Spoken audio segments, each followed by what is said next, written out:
अच्छा जी, बेटे question basically आप लोगों से दो क्वेश्चंस किए गए थे।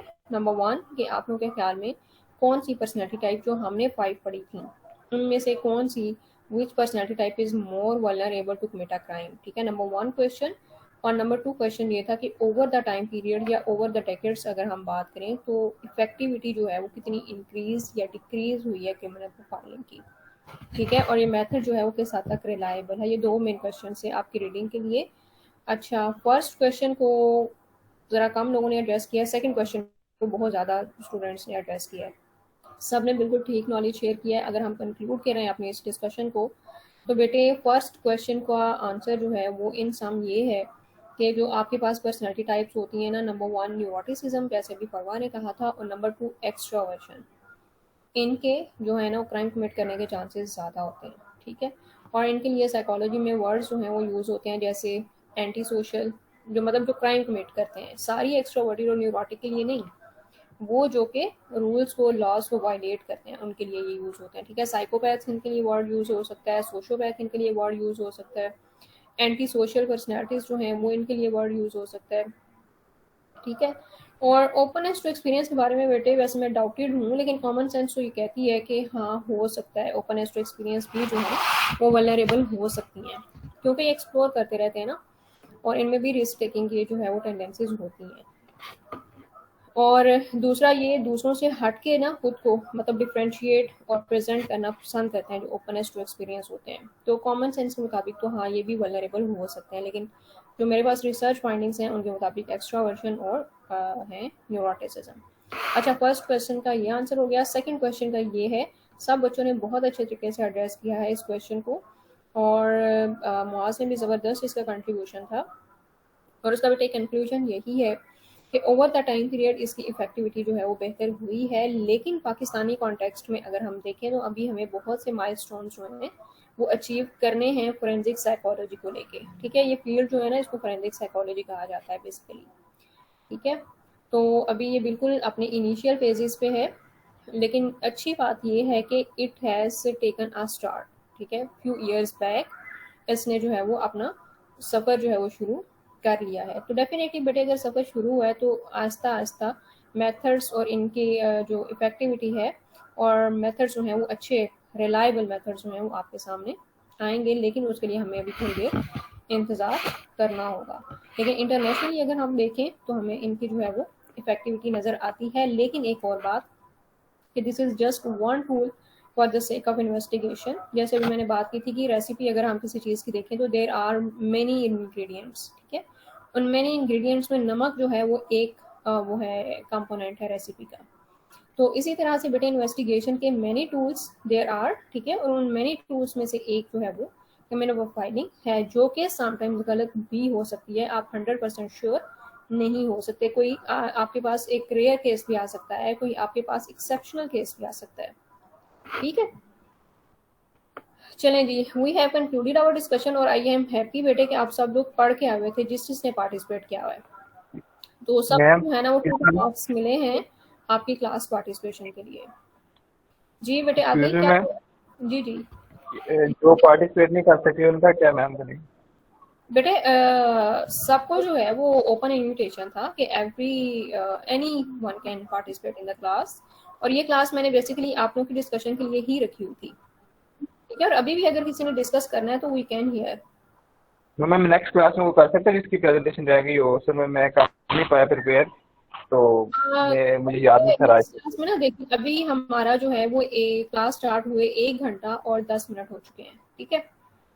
तो अगर हम नेक्स्ट क्लास में दोबारा से इस डिस्कशन को स्टार्ट करेंगे ना तो again it will take time.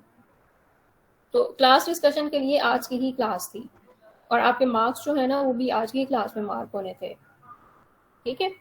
तो दिस वाज सॉर्ट ऑफ, ये आपका क्विज भी था, ये आपकी असाइनमेंट भी थी, ठीक है। तो ये आपके डबल मार्क्स जो है ना वो मार्क हुए हैं, क्विज के भी और असाइनमेंट के भी, ठीक है। मैम कई बच्चों का नेट इशू भी आ रहा। बेटा नेट इशू अगर है तो वो तो एक जेन्युइन इशू है ना, लेकिन जो लोग 28 लोग प्रेजेंट हैं क्लास में, they were open to discuss their views, ठीक है। अच्छा जी, अब वैसे ना मेरा दिल कर रहा है कि जितना अच्छा आप लोग पढ़ के हैं ना, आपको एक और असाइनमेंट दी जाए, और ताकि आप लोगों को ज़्यादा अच्छा नॉलेज हो कि क्रिमिनल प्रोफाइलिंग होती क्या है। अभी तक हमने सिर्फ बेटे इफेक्टिविटी की बात की है, ठीक है। तो अब नेक्स्ट चलें, ठीक है, हम एक और मौका देते हैं उन लोगों को जो नहीं पार्टिसिपेट कर पाए। और असाइनमेंट बेटे ये होगी नेक्स्ट आप लोगों की कि आपने क्रिमिनल प्रोफाइलिंग का मेथड जो है ना वो पढ़ के आना है कि क्रिमिनल प्रोफाइलिंग का मेथड बेसिकली है क्या, ठीक है। कोई केस खास तौर पे आप लोगों ने पढ़ के आना है जिसमें क्रिमिनल प्रोफाइलिंग की गई हो, और आपने उस केस के रेफरेंस से जो है वो क्रिमिनल प्रोफाइलिंग को डिस्कस करके क्लास के साथ अपने व्यूज जो है वो शेयर करने हैं, ठीक है। तो अगेन हम आधा से पौना घंटा जो है वो डिस्कशन के लिए रखेंगे। हमारे पास ट्रेडिशनल जो मेथड नहीं है सेशनल मार्क्स को मार्क करने के, तो हम इस तरह से असाइनमेंट्स और डिस्कशंस के थ्रू जो है वो अपने सेशनल मार्क्स को मार्क कर सकते हैं, ठीक है। तो ये सेकंड असाइनमेंट आपकी होगी इसी टॉपिक पे कि क्रिमिनल प्रोफाइलिंग का मेथड जो है वो क्या है, ठीक है। ठीक है बेटे, ओके मैम। चलिए मैम ये दिन होगी? जी बेटे। मैम मैं कह रहा हूँ ये असाइनमेंट किस दिन होगी जो आपने बताया, method of criminal next class profiling? में, नेक्स्ट क्लास में, वीक में हमारी एक ही क्लास होती है, ठीक है, थर्सडे को इंशाल्लाह। और हालात मैम 244 की मार्क किया आपने? 244 बेटे नाम क्या है? मोहम्मद रजी। जी बेटे कर दिए मैंने, जिस जिसने पार्टिसिपेट किया सबके मार्क मिले।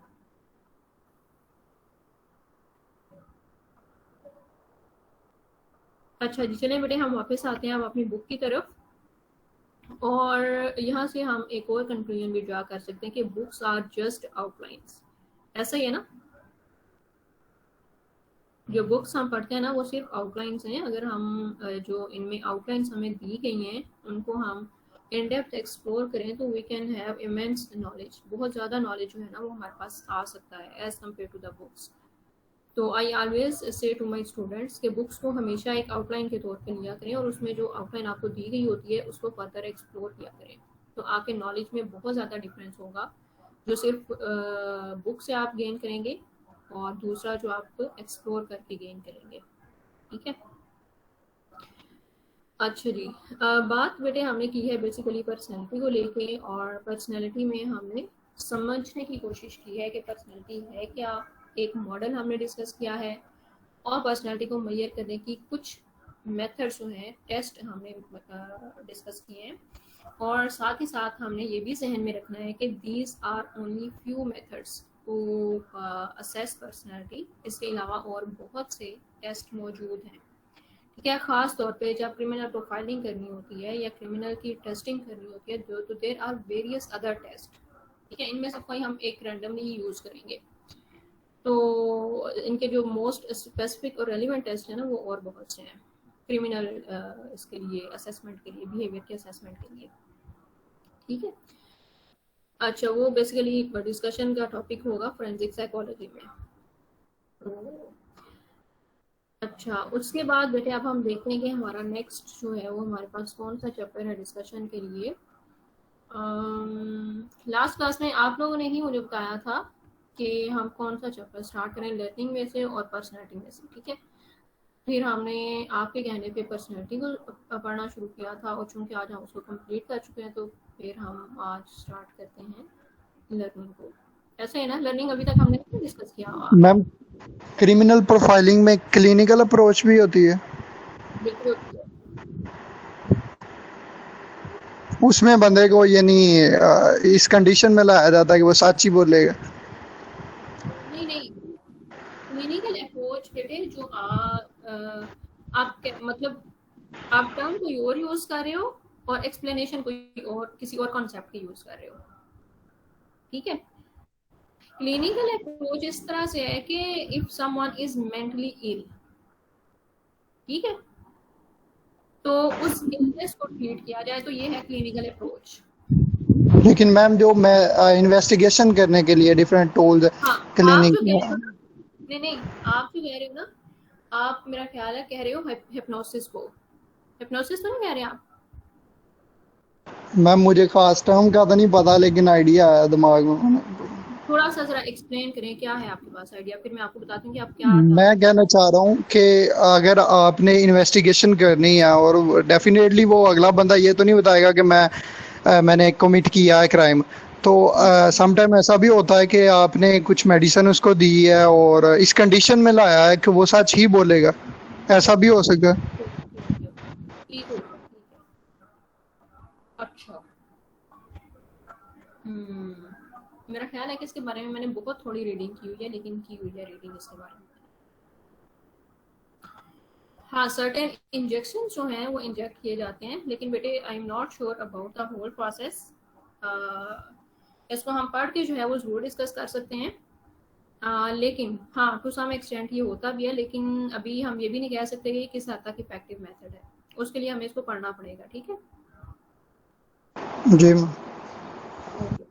मैम वो जो इंजेक्शन लगाते हैं वो ड्रग्स के ही होंगे ना, ताकि जो सस्पेक्ट है वो सच बोल सके, या बेटे कोई और भी ये इंजेक्शन? मैं आप लोगों को ये बता दूं कि आई एम नॉट श्योर कि मैं आपको ठीक इन्फॉर्मेशन दे रही हूँ, लेकिन मैं अपने नॉलेज की बेस, जो मेरे पास प्रीवियस नॉलेज है उसकी बेस पे यही कह सकती हूँ कि कुछ ऐसे इंजेक्शन हो सकते हैं जो कि आपको बनाते हैं, यू कैन से कि आपके जो न्यूरोट्रांसमीटर जो आपको ज़्यादा मोटिवेट करते हैं ना, जैसे डोपामीन है। Again I am not sure, लेकिन मुझे ऐसा लगता है कि कुछ ऐसे ऐसे इंजेक्शन जो है ना वो इंजेक्ट करके, तो हाँ, हो सकता है ऐसा, ठीक है। लेकिन अगेन वही बात कि हमें अभी इसको फर्दर पढ़ना है और देखना है कि ये मेथड के साथ लेकिन मैम ये यानी बाउंड्री किस में आएगी, साइकेट्रिस्ट में आएगी, ये ये किसकी जुरिस्डिक्शन में? साइकेट्री में फॉल कर सकती है, साइकेट्री में फॉल कर सकती है, जी। साइकेट्री में फॉल कर सकती है। और अगेन साइकोलॉजी के पॉइंट ऑफ व्यू से अगर देखा जाए ना, तो आपने देखा होगा, आप लोग तो ज़ाहिर है लॉ के स्टूडेंट्स हो, आपकी नॉलेज में ज़्यादा आप मेरे से बेहतर चीज़ें होंगी, कि जब इन्वेस्टिगेशन की जाती है ना, तो एक खास सेटअप होता है, एक खास रूम होता है, वहाँ पर एक खास लाइट होती है, और वो लाइट जो है क्रिमिनल के बिल्कुल ऊपर जो है वो हैंग कर रही होती है, ऐसा ही है ना। जी मैम। तो वो भी बेसिकली साइकोलॉजिकल टेक्निक्स ही होती हैं। उससे उसके फर्दर सर्टेन न्यूरोट्रांसमीटर्स जो हैं वो एक्टिवेट होते हैं, और उसके सच बोलने के चांसेस जो है ना वो बढ़ जाते हैं। वो जो एनवायरनमेंट होता है ना वो।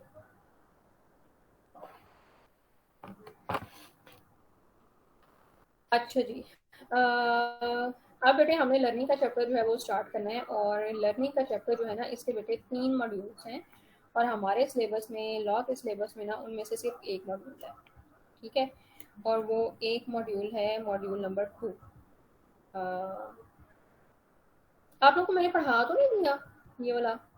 मैम आपने स्टार्ट करवा दिया हुआ था। हाँ, स्टार्ट करवाया है, मुझे थोड़ा थोड़ा याद आ रहा है कि हमने मैम पनिशमेंट तक किया था, रीइंफोर्समेंट, रीइंफोर्सर और हाँ पनिशमेंट। एग्जैक्टली पनिशमेंट तक हमने डिस्कस किया था, बिल्कुल सही है।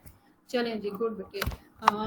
चलें हम इसका एक थोड़ा सा ओवरव्यू जो है वो ले लेते हैं, मतलब जो हमने लास्ट डिस्कशन की हुई है ना उसकी समरी एक बार डिस्कस कर लेते हैं, और ताकि फिर हमें फर्दर जो है वो कॉन्सेप्ट्स को रिलेट करना हमारे लिए आसान हो जाए। तो समरी बेटे कुछ इस तरह से है कि बेसिक मोटिव इस चैप्टर को डिस्कस करने का ये है कि वी कैन अंडरस्टैंड कि बिहेवियर जो है वो किस तरह से लर्न होते हैं, ख़ास तौर पे इन्वायरमेंट में, मतलब इन्वायरमेंट का जो है वो क्या इफ़ेक्ट होता है बिहेवियर लर्निंग पे, ठीक है।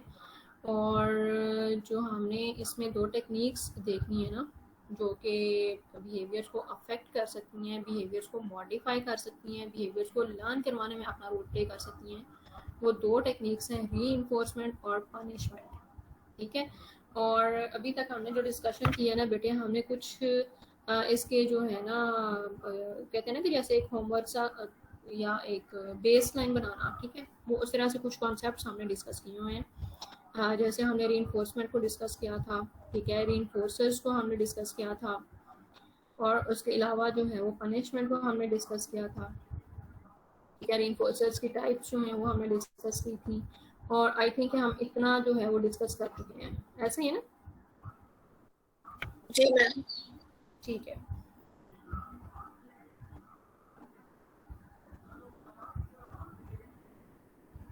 चलें जी, नेक्स्ट बेटे हमने पढ़नी है कि कैटेगरीज ऑफ रीइंफोर्समेंट और पनिशमेंट, और कैटेगरीज ऑफ रीइंफोर्समेंट और पनिशमेंट को broadly speaking it is known as categories of operant conditioning. ठीक है, और इनको बेटे हम सिर्फ समझेंगे और जो रियल लाइफ की हमारी छोटी मोटी एग्जांपल्स हैं उनके साथ रिलेट करेंगे, लेकिन फिर आपको एक असाइनमेंट जो है वो दी जाएगी अगेन आपकी फील्ड के साथ रिलेट करके। कॉन्सेप्ट जो है ना वो हम अपनी नॉर्मल लाइफ को ही डिस्कस करते हुए समझने की कोशिश करेंगे। ठीक है, अच्छा 4 कैटेगरीज हैं बेटे ऑपरेंट कंडीशनिंग की। मेजर इसकी 2 हैं, रीइंफोर्समेंट और punishment.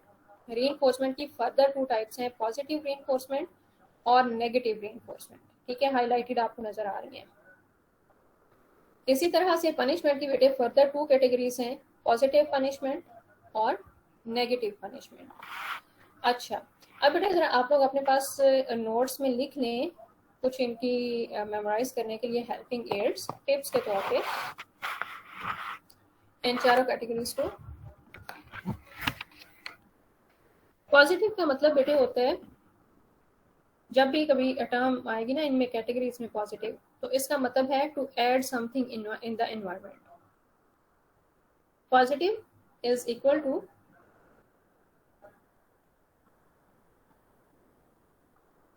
to add something in the environment.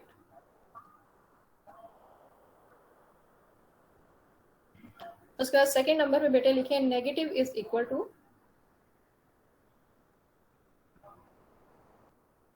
remove something from the environment.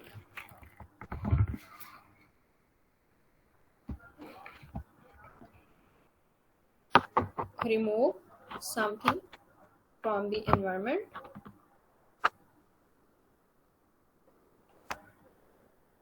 और रीइंफोर्समेंट का बेटे हमें बहुत अच्छी तरह से पता है कि दिस इज इक्वल टू और this is intended to basically increase frequency of behaviour. Increase frequency of behaviour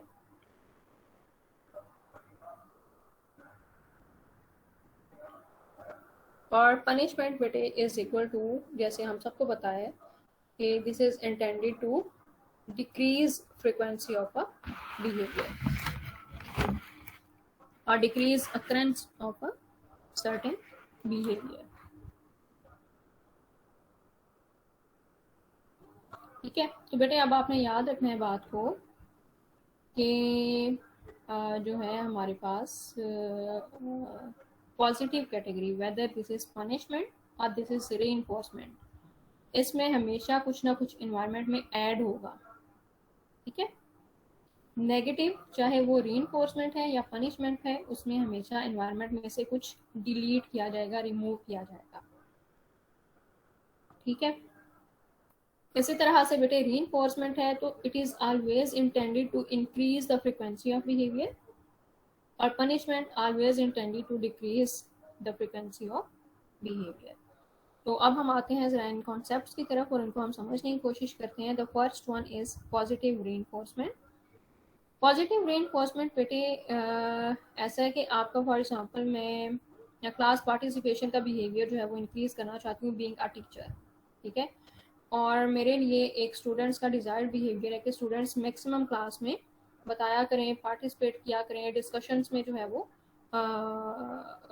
discussions किया करें, पढ़ के आया करें। ठीक है, तो उसके लिए मैं सोचती हूँ कि मैं एक रीइंफोर्समेंट सेट कर लेती हूँ ताकि इस बिहेवियर को मैक्सिमाइज किया जा सके। और रीइंफोर्समेंट मैंने ये सेट की और मैंने अनाउंस कर दिया कि whoever will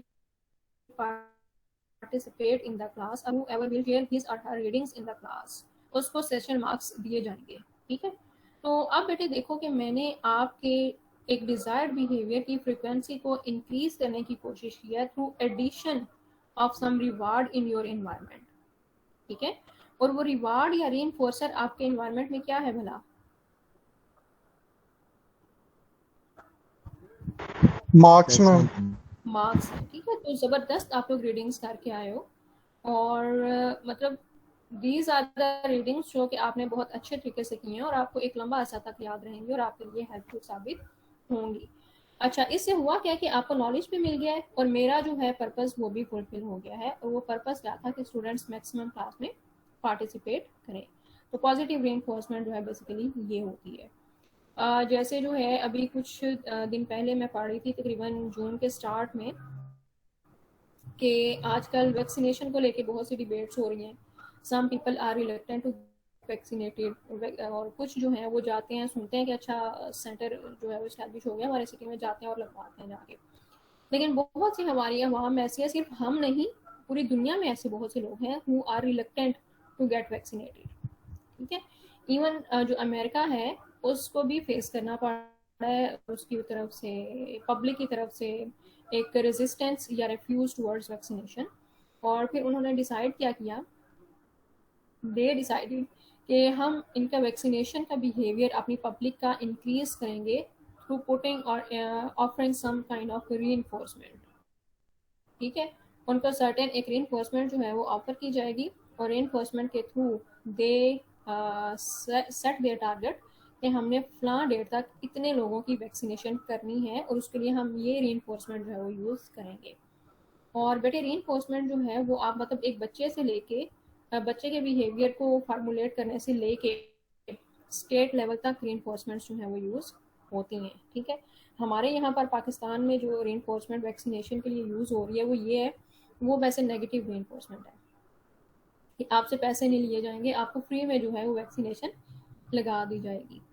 ठीक है, और इसके जो है वो हमें ज़बरदस्त इसके रिजल्ट्स जो है वो मिलते हैं with the help of reinforcements we can ma'am, achieve. पैसे नहीं लिए जाएंगे, ये पॉजिटिव नहीं है नहीं, हमें ये बेनिफिट।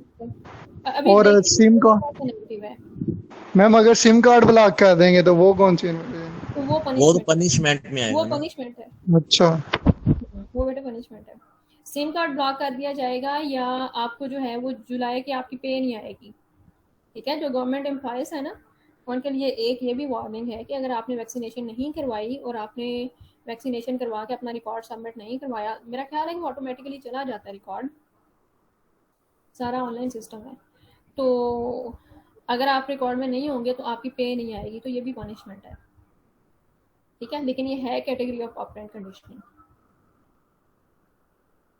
लेकिन जो सबसे ज़्यादा इफेक्टिव होगी ना वो सिम वाली होगी पनिशमेंट।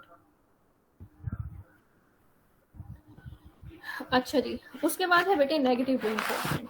ठीक है, और नेगेटिव रीइंफोर्समेंट में भी हम बिहेवियर ही इंक्रीज करना चाहते हैं, लेकिन एक पेनफुल चीज़ को रिमूव कर देते हैं हम इन्वायरमेंट में से। ठीक है, जैसे अभी बात हो रही थी ना कि आपसे पैसे नहीं लिए जाएंगे लेकिन वैक्सीनेशन आपकी हो जाएगी। तो देखो, एक डिज़ायर्ड बिहेवियर क्या है कि हर एक को एक ख़ास एज से जो अबव है उसको वैक्सीनेशन करवा लेनी चाहिए टू बी सेफ। ठीक है, ताकि वो खुद उस पर सेफ जोन में फॉल कर सके। तो अब आपके इन्वायरमेंट में से एक जो पेनफुल चीज़ है वो रिमूव कर दी गई है, और वो पेनफुल चीज़ क्या है? मनी है, कि आपको पैसे खर्च नहीं करने पड़ेंगे, आप पैसे खर्च किए बगैर ही वैक्सीनेशन करवा सकते हैं, ये आपके लिए सहूलत है। ठीक है, तो ये है नेगेटिव रीइंफोर्समेंट। बात समझ आई है नेगेटिव रीइंफोर्समेंट की?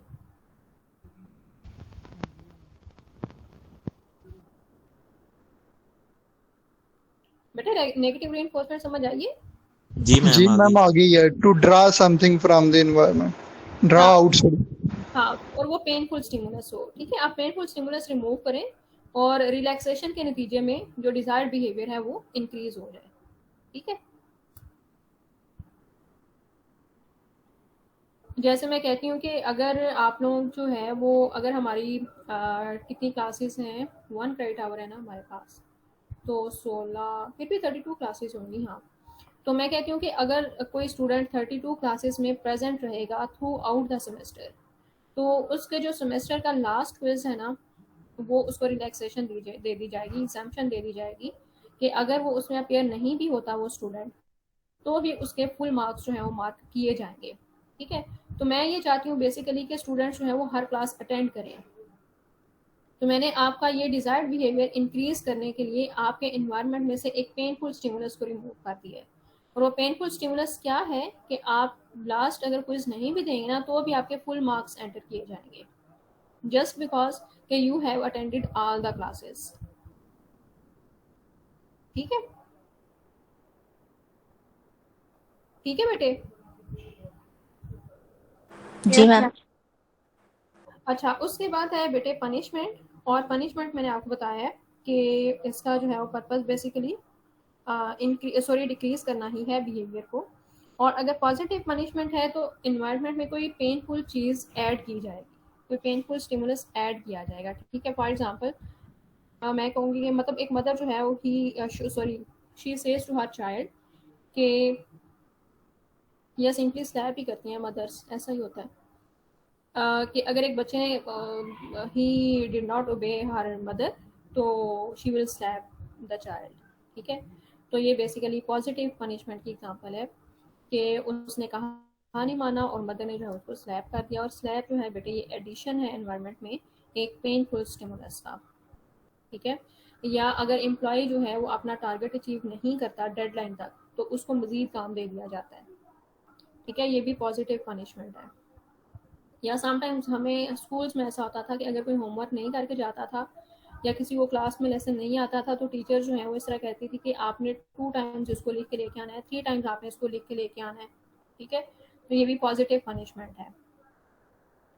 और इसके अलावा नेगेटिव पनिशमेंट है, अगेन पर्पस वही है कि आप जो है पेनफुल भी अनडिजायर्ड बिहेवियर की को डिक्रीज करना चाहते हैं, लेकिन एक प्लेजेंट स्टिमुलस को रिमूव करके। और वो ये है कि फॉर एग्जांपल आप बच्चे से कहते हैं कि अगर आपने होमवर्क कंप्लीट नहीं किया तो आपको फ्रेंड्स के साथ खेलने की परमिशन नहीं दी जाएगी, ठीक है। तो होमवर्क कंप्लीट ना करने पे बच्चे को पनिशमेंट क्या मिल रही है कि उसके एनवायरनमेंट में से रिमूव किया जा रहा है एक प्लेजेंट स्टिमुलस को। बात समझ में आ रही है? जी मैम। क्लियर है? ठीक है। अच्छा बेटा स्क्रीन आप लोगों के सामने है और 1 सेकंड मुझे बस 1 मिनट दें, मैं चार्जर लेके आ रही हूँ लैपटॉप का ताकि इसकी चार्जिंग जो खत्म हो रही है ना, बस 1 मिनट दें मुझे। स्क्रीन आप लोगों के सामने है, पढ़ें तब तक मैं आ रही हूँ चार्जर लेके, ठीक है। कन्विंस नहीं ज्यादा यानी प्रमोट नहीं होगा क्राइम। वो बोलेंगे कि जी भाई वो मैं क्राइम कर ही जाऊंगा ना, लेकिन उधर खाना भी मिलेगा और तरबियत भी मिलेगी, यानी एक तरह से स्कूलिंग होगी। तो पनिशमेंट की जो नेचर है कुछ हद तक ठीक है, कुछ हद तक नहीं, बिल्कुल ठीक है कि अगर तो एक क्राइम कमिट करता है और उसको पता है क्रिमिनल को कि इसकी पनिशमेंट बहुत माइनर सी है तो मैम देखे ना, फायदा ज्यादा लगा पनिशमेंट से तो जरूर क्राइम कमिट करेगा। अगर कैपिटल पनिशमेंट नहीं है हाँ नहीं है, यूरोपियन कंट्रीज में नहीं है, ऐसा ही है। तो फिर वो बंदा जो गुर्बत से मर रहा वो ये बेहतर ऑप्शन समझेगा कि जी मैं जाके उधर खाना भी खाऊंगा और मुझे समझाया भी जाएगा। तो फिर वो यानी उससे जो सोसाइटी इफेक्ट होगी वो बेसिक चीज है कि सोसाइटी वो समझेगी। यानी बेसिकली पनिशमेंट एक बंदे के लिए नहीं होती, वो इंडिविजुअल के लिए नहीं होती। उसने तो मर जाना होता है, वो सोसाइटी का क्या भला है या वो स्टेट का क्या भला है। अगरचा वो जो सोसाइटी है वो जब देखेगी इन वैल्यूज को कि अगर पनिशमेंट का यानी क्राइम करना है तो पनिशमेंट ऐसी है कि दुनिया से ही हाथ खोना पड़ेगा, तो फिर काफी हद तक कंट्रोल होगा मेरे ख्याल में। बात जो बेटे कंक्लूजन है ना आपकी बात का वो ये है कि जो पनिशमेंट्स हैं वो इफेक्टिव और इनइफेक्टिव होने की वजह से क्राइम रेट का इंक्रीज या डिक्रीज होना, ठीक है। तो बिल्कुल ठीक है कि अगर आपकी पनिशमेंट्स जो हैं वो अप्रोप्रिएट नहीं है तो अब देखो कि एक एम्प्लॉय जो है वो काम नहीं करता, डेडलाइन उसको मीट नहीं करता और आप उसको कहे कि आपके मार्क्स डिडक्ट कर लिए जाएंगे तो क्या उसको कोई फर्क पड़ेगा? अगर तो फेल नहीं किया जाता और अगर उसका वीएन एम्प्लॉय बेटे जो एक ऑर्गेनाइजेशन में काम कर रहा है जी ठीक है तो उसको कोई फर्क नहीं पड़ेगा। लेकिन अगर मैं आपको कहूँ कि अगर आपने क्विज नहीं दिया, आपने क्लास में पार्टिसिपेट नहीं किया और आपके मार्क्स डिडक्ट किए जाएंगे तो डेफिनेटली स्टूडेंट को फर्क पड़ेगा, ठीक है। तो यही जो है वो सेम केस जो है वो पनिशमेंट्स के साथ है। अगर पनिशमेंट्स आपके इफेक्टिव हैं, अप्रोप्रिएट हैं और क्राइम की सिवियरिटी के मुताबिक उनकी सिवियरिटी है तो definitely they can control the crime. Ma'am जैसे ये भी हो सकता है कि अगर वो कंपनी कहती है डोमेस्टिक कंपनी के जी आप अगर ऐसे चोरी करोगे तो हम निकाल देंगे, इंक्वायरी नहीं करवाएंगे, निकाल देंगे, तो वो किसी और कंपनी में जाके सोसाइटी को खराब करेगा। तो अनटिल अनलेस उसको पनिशमेंट नहीं मिलती तो वो सुधरेगा नहीं बल्कि सोसाइटी को खराब करेगा, उसको देखे और भी और उसके बच्चे भी और इवन इस तरह क्राइम। बेटा उसमें भी ना वेरिएशन हमें इंडिविजुअल डिफरेंसेस नजर आएंगे, हालात को भी देखा जा सकता है कि अगर एक सोसाइटी जैसे हमारी पाकिस्तानी सोसाइटी है, बेरोजगारी यहाँ पर ऑलरेडी बहुत ज़्यादा है, ठीक है। और आपकी कंपनी जो है वो आपको कहती है कि if there is a behaviour from your side that is not appropriate to the rules and regulations of the organisation, definitely यहाँ पर एम्प्लॉयज़ जो हैं वो थोड़े से थ्रेट हो जाते हैं कि अगर हमने ये काम किया तो हमें जो है वो चूँकि नौकरी से निकाल दिया जाएगा, और हम डेफिनेटली अगर नौकरी से निकाल दिए जाएंगे तो वी विल सफ़र। ठीक है। तो मतलब इसमें कोई वही बात है ना कि आप ये नहीं कह सकते कि ऐसा होगा तो ये रीज़न है तो ये कंक्लूजन होगा, ये रीज़न है तो ये कंक्लूजन होगा, मतलब वेरिएशन इसमें भी हमें नज़र आ सकती है। और ये वाली बात भी ठीक है कि देर आर क्रिमिनल्स जो कि इस वजह से क्राइम कमिट करते हैं कि चलो जेल में जाके 2 वक्त की रोटी तो मिलेगी। ठीक है। तो लेकिन फिर उनकी काउंसलिंग की जाती है। जी बेटे।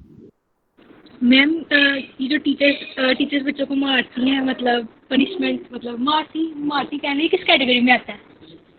सॉरी मैम थोड़ी कट करके आ रही थी, दोबारा बोलें जरा। मैम टीचर अगर किसी स्टूडेंट को मारती है तो ये किस कैटेगरी में आता है? ये पॉजिटिव पनिशमेंट में फॉल करेगा। जो मारना है ना वो पॉजिटिव पनिशमेंट होगी। मैम नेगेटिव में नहीं आएगा?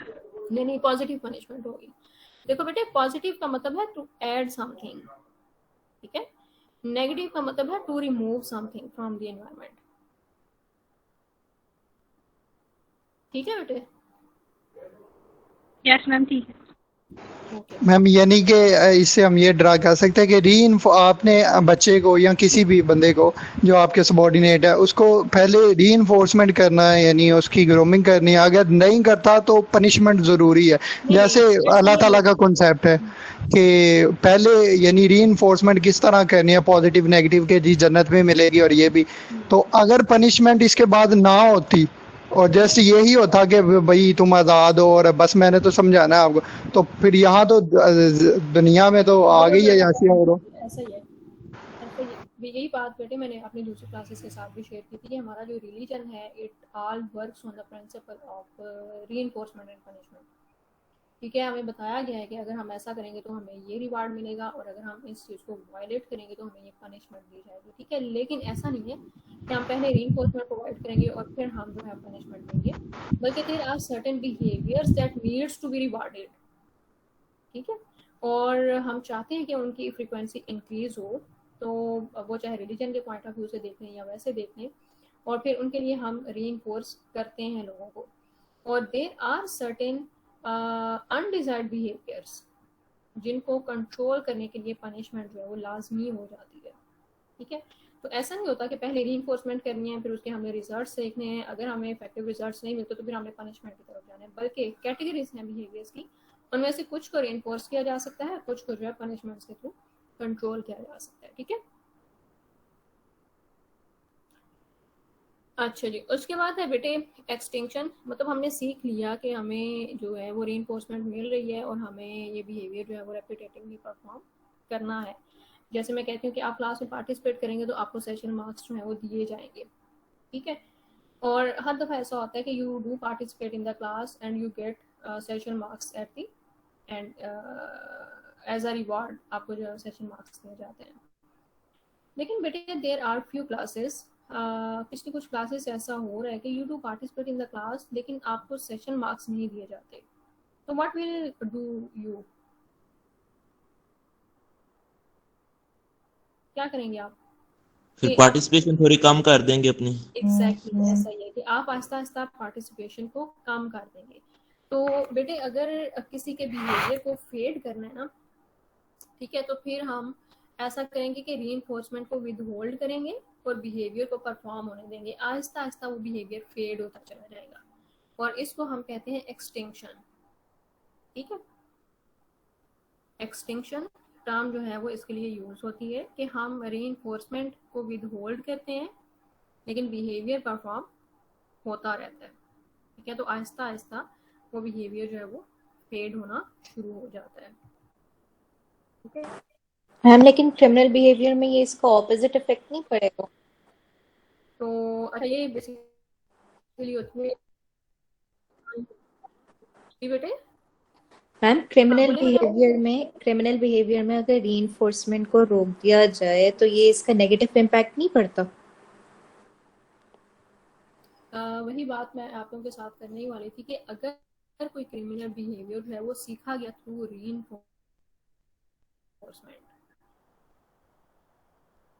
ठीक है, मतलब एक एनवायरनमेंट ऐसा था कि जहाँ पर जब भी कोई क्राइम करता है तो उसको अप्रिशिएट किया जाता है,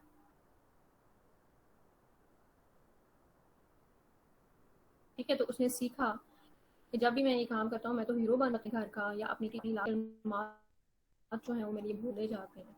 तो लेकिन अगर हमने एक्सटिंक्शन करवानी है तो पनिशमेंट तो आप करेंगे उसके लिए, बीइंग स्टेट जो है वो आप जरूर पनिश करेंगे उसको, या जो भी आप एक बॉडी है लॉ को लेके आप उसके लिए पनिशमेंट रखेंगे।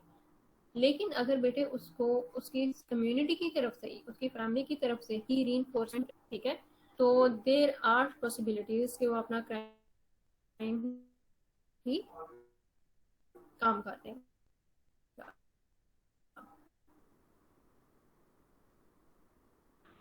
क्राइम कमिट करना ही थोड़ा राइट रास्ता ज़्यादा आसान होता है, ज़्यादा अट्रैक्टिव होता है।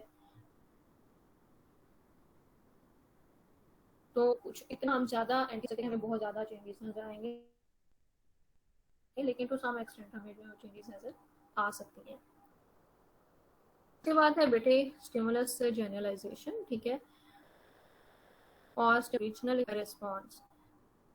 स्टिमुलस जनरलाइजेशन है with the help of sessional marks, ठीक है, और सेशनल मार्क्स किसी दिन आपको नहीं दिए जाते तो चलिए आपको अप्रिशिएट कर दिया जाता है, ठीक है, या मैं कहती हूँ कि इस बच्चे के लिए क्लैपिंग करें, इसने बड़ी ज़बरदस्त इसकी रीडिंग है। तो देखिए मिलता जुलता एक है ना आपके लिए वो रीइंफोर्सर जो है, तो आपका रिस्पॉन्स फिर फेड नहीं होगा भले आपको सेशन मार्क्स ना दिए जाए, आपको रीइंफोर्स तो किया जा रहा है ना, ठीक है। तो ये होती है stimulus generalisation. The more similar a new stimulus is to the originally reinforced stimulus, मतलब अप्रिशिएट आपको किया जा रहा है, आपके लिए क्लैपिंग की जा रही है, तो this is as much present for you as बंद कर दो as the sessional marks are, ठीक है, कि टीचर आपको अप्रिशिएट कर रहा है, क्लास आपको जो है वो अप्रिशिएट कर रही है, तो आपका क्लास पार्टिसिपेशन का बिहेवियर फेड नहीं होगा भले आपको उस दिन मार्क्स ना दिए जाएं, यू विल फील गुड।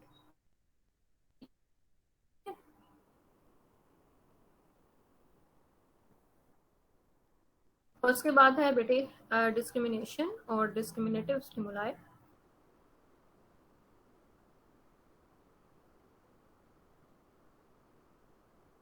और ये बेसिकली है कि not and other there is, हाँ मैंने आपको कहा है कि आप क्लास में पार्टिसिपेट करेंगे और आपको सेशन मार्क्स दिए जाएंगे, ठीक है। तो आई सी कि there are 2 students in the class, एक स्टूडेंट वो है जिसने रेलिवेंट डिस्कशन की है, उसकी क्लास पार्टिसिपेशन में रेलिवेंट थी, ठीक है, और मैंने उसको जो है वो मार्क्स दिए हैं, 2 मार्क्स दिए हैं।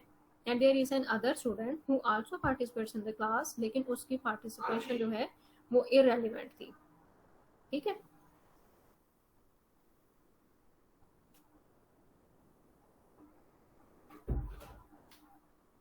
अच्छा बेटे अगर उसकी क्लास पार्टिसिपेशन जो है वो इररेलेवेंट थी तो आई अनाउंस कि आपको सेशन मार्क्स नहीं दिए जाएंगे। तो नाउ ही विल लर्न कि which kind of class participation will be reinforced. तो नेक्स्ट टाइम वो इररेलेवेंट डिस्कशन नहीं करेगा स्टूडेंट क्लास में, उसकी कोशिश होगी कि मैं रेलिवेंट डिस्कशन ही करूँ, ठीक है। तो this is how we make a student learn कि किस तरह से उसने डिस्क्रिमिनेट करना है with the appropriate class participation, between the appropriate class participation and inappropriate class participation, ठीक है। तो अब हम जरा वापस आते हैं इस कॉन्सेप्ट की तरफ। If reinforcement occurs corresponding to one stimulus and not another, the result is discrimination between them। समझ आई अब इस बात की? Yes ma'am. ओके अच्छा बेटे ये हमने कैटेगरीज पढ़ ली हैं, और इस पढ़ने के बाद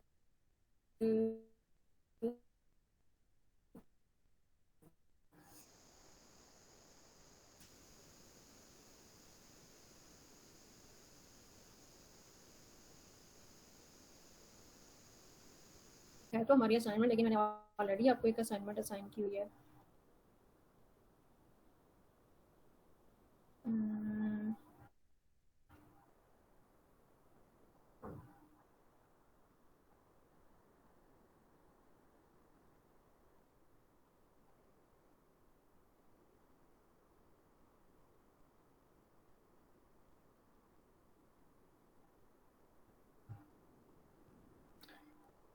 अच्छा वैसे बेटे इसके बाद जो हमारे पास कंटेंट है ना वो ये है कि हम डिफरेंट बिहेवियर से सर्टेन डिफरेंसेस हैं। तो अब आप मुझे क्या ये असाइनमेंट कैसे दी जाए?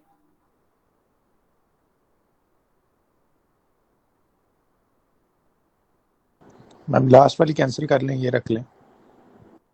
क्योंकि देनी तो ये असाइनमेंट है तो ही आप अच्छा सीखेंगे। लास्ट वाली आने देना, ये रख लें फिर।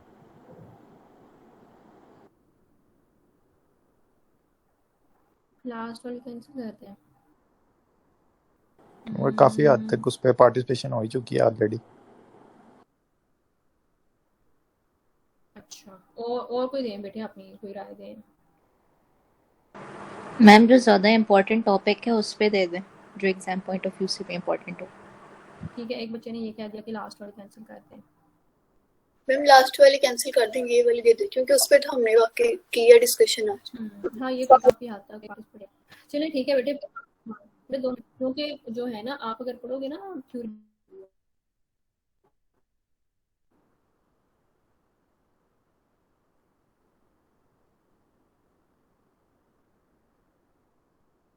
हाँ ठीक है चलो सही है। तो लर्निंग थ्योरीज अगर आप पढ़ेंगे ना इसकी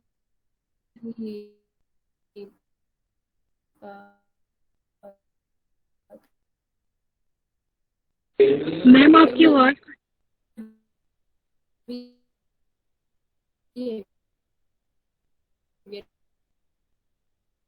मैम आपकी आवाज नहीं ठीक आ रही।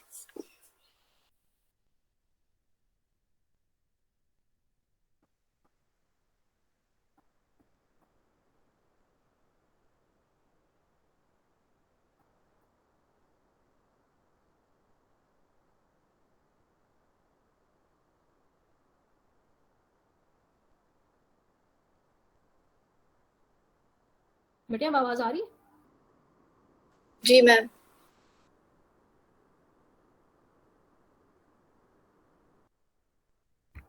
क्लास में ये आवाज आ रही है? ओके यस तो मैम। बेटे पढ़ना आपने ये है BF Skinner and shaping of responses, ठीक है।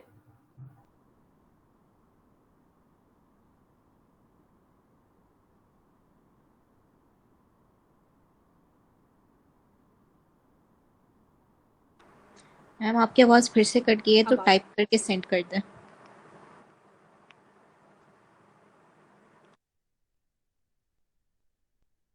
ठीक है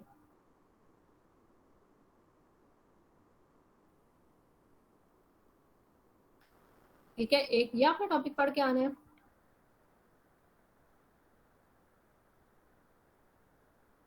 और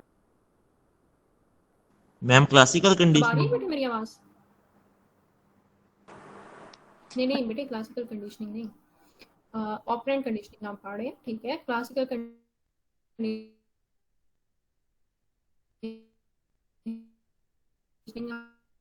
हमने नहीं मैम आपकी पढ़ा आवाज क्योंकि वो ब्रेक हो हमारे जाती सिलेबस का है, हिस्सा नहीं अभी भी था। ब्रेक है।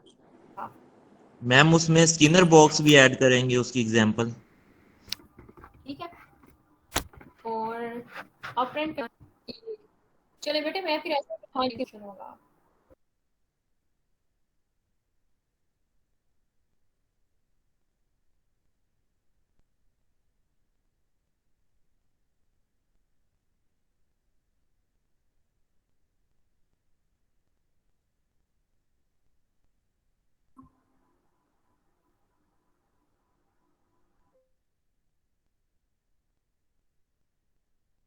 तो जो है वो ठीक आवाज होगी, आ रही है ठीक? जी मैम ठीक है। हाँ वो एक वाईफाई के सिग्नल नहीं ठीक आ रहे, एक ही ठीक आ रहे, जिसके नहीं ना ठीक आ रहे वो ऑटोमेटिकली कनेक्ट हो जाता है और जब वो कनेक्ट होता है तो फिर सिग्नल जो है ना वो लॉस्ट हो जाते हैं। चले खैर कोई नहीं, मत क्लास का टाइम भी खत्म हो गया और पढ़ के बेटे अब आपने ये आना है, अगर आपको ठीक आवाज आ रही है तो दो टॉपिक्स आपने पढ़ के आने हैं, ठीक है। नंबर 1 है आपके पास